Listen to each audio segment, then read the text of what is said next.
আর এদিকে মুখ্যমন্ত্রী মমতা বন্দ্যোপাধ্যায় তিনি তো ঘোষণা করে দিয়েছেন যে 21 লক্ষ শ্রমিক যারা 100 দিনের কাজের টাকা এখনো পাননি তারা সেই টাকা পেয়ে যাবেন, রাজ্য সরকার সেই টাকা দেবে তাদের। কিন্তু সন্দেশখালীর কর্ণখালীর বাসিন্দারা এখনও আশঙ্কার মেঘ দেখছেন। তারা ভাবছেন সেই টাকা আদৌ তাদের হাতে পৌঁছবে তো, কারণ তাদের তো অতীত অভিজ্ঞতা রয়েছে। তারা বলছেন যে একটা সময় ছিল যখনই 100 দিনের কাজের টাকা তাদের ব্যাঙ্ক অ্যাকাউন্টে জমা পড়তো, কিন্তু সেই টাকা তোলার পর তৃণমূল নেতাদের হাতে সেই টাকা তাদের তুলে দিতে হতো। আর যদি তারা সেটা না করতেন তাহলে কি হতো? তাহলে মাঝরাতে বাড়ির পুরুষদেরকে নিয়ে গিয়ে বাইরে পালিশ করা হতো, মানে জানেন বেধড়ক মারধর করা হতো। ফলে ভয়ে আতঙ্কে সেই টাকা তারা নিজেদের কষ্টার্জিত টাকা তারা তুলে দিতে বাধ্য হতেন তৃণমূল নেতাদের হাতে। শুনুন কি বলেছেন তারা। কেন্দ্র টাকা না দিলেও রেড রোডের ধর্ণা মঞ্চ থেকে মুখ্যমন্ত্রীর ঘোষণা 21 লক্ষ মানুষ শীঘ্রই তাদের 100 দিনের যে টাকা সেই 100 দিনের টাকা পাবেন। এই আশ্বাসের পরও সন্দেশখালীর মানুষ তারা কিন্তু আশ্বস্ত হতে পারছেন না। আমরা পাই না। কেন পাননি? কেন? পার্টি নেতারা নিয়ে নিচ্ছে। বাবা কথা বলতেই দেয় না তা, আর যদি বেশি কথা বলে তো ওই স্বামীকে ডেকে পিটবে। শিবু হাজরা এবং হচ্ছে উত্তম সর্দার এইসব লোক ওরা নিজে আসে না, ওরা পেয়াদা পাঠিয়ে দেয়। পুলিশ প্রশাসন আমাদের কথা নেয় না তো। ভিডিও কি বলেন? ভিডিওর কাছে যাব কি করে? ভিডিওরও তো মুখ বন্ধ করে রেখে দিয়েছে তৃণমূলের নেত্রীরা। শিবু হাজরা তো যেতে দেয় না ভিডিওর কাছে। ভিডিও কাছে যেতে দেয় না? না। কি বলে? বলে না ওখানে যাবে না, আমি যেখানে ডাকবো সেখানে যেতে হবে। না হলে পালিশ হবে, তাই যে লাঠি পালিশ হবে। কোদাল ব্যাট চান্স দিবে, ছোট মোটো এত বড় কোদাল ব্যাট খেলা বল চালাবে বাড়ি। আমরা তোমাকে বড় লোক করলাম, এখন আমাদেরকে পালিশ করতে চাইছো তুমি না, রাজনীতি করছো, এরকম ধরি মারবে, থানায় লেগাবে, এইটা ভালো হয় গরিব লোকের? ওদেরকে দেশ থেকে তাড়াতে হবে, তারপর যদি টাকা পয়সা পাওয়া যায়। টাকা পাবো বলে বিশ্বাস হচ্ছে না। উত্তম শিবু হাজরা এরাই তো মেরে নেবে, এরাই তো দেবে না। অ্যাকাউন্টে টাকা ঢুকতো, ঠিক আছে, টাকা আর তুলে আবার পার্টির লোককে দিতে হতো। কাদের দিতেন? টিএমসি নেতাদের। না দিলে একদম ওই কোদাল ব্যাট চলতো।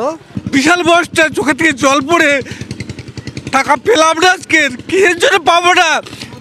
হ্যাঁ, কিসের জন্য পাবো না আজকে? প্রশ্ন হলো প্রশাসন এই ভয় ভাঙিয়ে তাদেরকে কি আশ্বস্ত করতে পারবে যে যাদের হকের টাকা তারাই পাবেন? এটা সুনিশ্চিত করা সম্ভব হবে সন্দেশখালীর বুকে? ক্যামেরায় মাখনের সঙ্গে সৌরভ দত্ত, TV9 বাংলা, কলকাতা। সৌরভের সঙ্গে কথা বলবো। সৌরভ, চরম আতঙ্কে এই সন্দেশখালীর কর্ণখালীর মানুষজন, কারণ শেখ শাহজাহান তার এখনও টিকিও ছুঁতে পারেনি, পুলিশ এখনও ধরা পড়েনি, সে কিন্তু শেখ শাহজাহানের সাঙ্গপাঙ্গ তারা তো এখনও রয়েছে। কোথাও কি সেই আশঙ্কাটাই কাজ করছে যে এবারেও যদি অ্যাকাউন্টে টাকা পড়ে সেই টাকা আবারও তুলে দিতে হবে তৃণমূল নেতাদের হাতে? মিমি দেখো, 100 দিনের অ্যাকাউন্টে যদি টাকা পড়ে তাহলে সেই টাকা যাতে সুনিশ্চিত হয়, সেই টাকা যাতে সেই গ্রামবাসীরা পান, তার দাবিতে দেখো সন্দেশখালীর মানুষ তারা কিন্তু সন্দেশখালী থানার সামনে নেমে পড়েছেন। ছবিটা দেখো, কারা রয়েছেন এই সামনের সারিতে? মহিলারা। কোন মহিলারা দেখো মাটির উপর বসে সন্দেশখালী থানার সামনে তারা কিন্তু স্লোগান তুলছেন, শাউটিং করছেন। তাদের যে দাবি, 1 নম্বর দাবি 100 দিনের টাকা তাদের ফেরত চায়। তাদের দাবি যে জলকর তাদের কাছ থেকে কেড়ে নেওয়া হয়েছে, যে যাদের চাষের জমি ছিল সেই চাষের জমিতে যে জলকর তৈরি হয়েছে সেই সমস্ত জলকর তুলে এখানে তাদেরকে চাষের জমি ফিরিয়ে দিতে হবে। সবুজ যে জমি তাদের সেই সবুজ জমি ফিরিয়ে দিতে হবে, ধানের জমি ফিরিয়ে দিতে হবে। এখানে সেই দাবিতে মানে একই সঙ্গে তুমি জানো যে গত পরশু যে ভাইরাল ভিডিও, উত্তম সর্দারের ভাইরাল ভিডিও, গ্রাম 3 দিক ঘিরে গড়পড়তা মারার যে হুমকি, ট্রিটমেন্ট দেওয়ার যে হুমকি, তার বিরুদ্ধেও এখানে কিন্তু সন্দেশখালী থানার সামনে মানুষ জড়ো হয়েছেন। এই মুহূর্তে তারা কিন্তু তুমি দেখতে পাচ্ছ ছবিটা, যে তারা কিন্তু যে অবস্থায় ছিলেন, গ্রাম থেকে ঘর থেকে এক ডাকে সকলকে ডাকা হয়েছে যে মাথা তুলে দাঁড়াতে হবে, আন্দোলন করতে হবে, একজোট হতে হবে। এবং সেই দাবিতে এই মুহূর্তে সন্দেশখালী থানার সামনে কিন্তু তারা কিন্তু দাঁড়িয়ে রয়েছেন, স্লোগান তুলছেন। সরাসরি তাদের কাছে যাব। কি দাবি আপনাদের? কি দাবি? কি চান? জমি 4 বছর টাকা দেয়নি, জল করে জমি রাখেছে, 4 বছর টাকা দেয়নি, 1 পয়সাও দেয়নি। কি চান? হ্যাঁ, কি চান? জমি চাই ফেরত। জমি চাই? জমি ফেরতের আন্দোলন?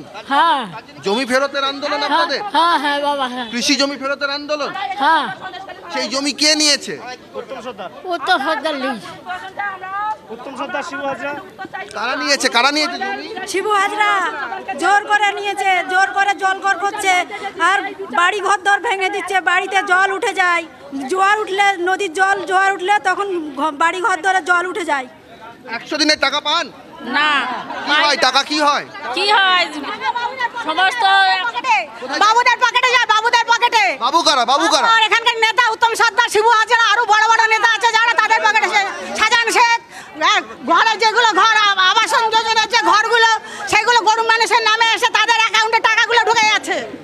আপনাদের টাকা, বোঝাই যাচ্ছে সৌরভ, বোঝাই যাচ্ছে আপনারা আগের বারের মতো এবারও তারা তাদের কষ্টার্জিত ধন কিছুতেই চান না তৃণমূল নেতাদের হাতে তুলে দিতে। এবারও ব্যাংক অ্যাকাউন্টে যদি এই টাকা ঢোকে 100 দিনের কাজের টাকা, তাহলে তারা চান সেই টাকা যাতে তাদেরই থাকে, সুরক্ষিত থাকে, সেই ব্যবস্থাই করুক প্রশাসন। আমাদের অবশ্যই নজর থাকবে এদিকে। শুভ, একদমই তাই মিমি। এক্ষেত্রে যেটা হয়েছে, আশ্বাস আর বিশ্বাসের মাঝখানে ফারাকটা অনেকটা বেড়ে গেছে, দূরত্ব অনেকটা বেড়ে গেছে। তার কারণ তারা আশ্বাস পেয়েছেন স্বয়ং মুখ্যমন্ত্রীর কাছ থেকে, কিন্তু তাদের পূর্ব অভিজ্ঞতা যেটা বলছে তাতে তারা বিশ্বাস করতে পারছেন না।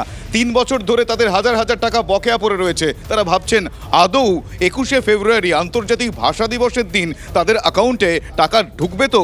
এই বিশ্বাসটাও তাদের কাছে ভাষা ভাষা হয়ে রয়েছে, যে কারণে বাঁকুড়ার অনেক শ্রমিক, অনেকে রয়েছেন সেখানে, তারা ঠিক ভরসা করতে পারছেন না। তারা ভাবছেন যে এটা বোধ হয়, যেরকম বিরোধীরা বলছে, বিজেপি যেরকম বলছে নির্বাচনের আগে, এটাও বোধ হয় একটা পলিটিক্যাল স্ট্র্যাটেজি, এটাও বোধ হয় একটা স্টান্ট। দেখাবো এবং শোনাবো আপনাদের তারা কি বলছেন এক্স্যাক্টলি। স্থানীয় পঞ্চায়েত থেকে পঞ্চায়েত সমিতিতে বারে বারে কাজের দাবিতে তারা গেছেন, কিন্তু তারপরও বছরের পর বছর 100 দিনের কাজ মেলেনি।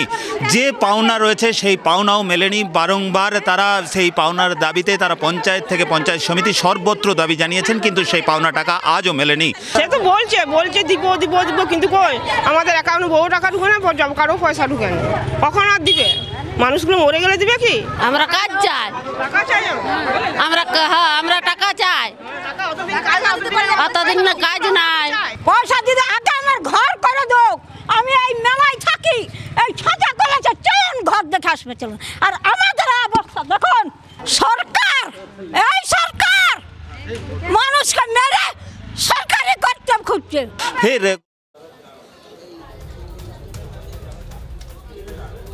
একদম হীরকের কাছ থেকে জানবো। হীরক, তারা বিশ্বাস করতে পারছেন না, তারা ভরসা করতে পারছেন না, তারা তাদের পূর্ব অভিজ্ঞতায় তারা ভাবছেন আদৌ টাকা ঢুকবে তো? আর কি বলছেন তারা?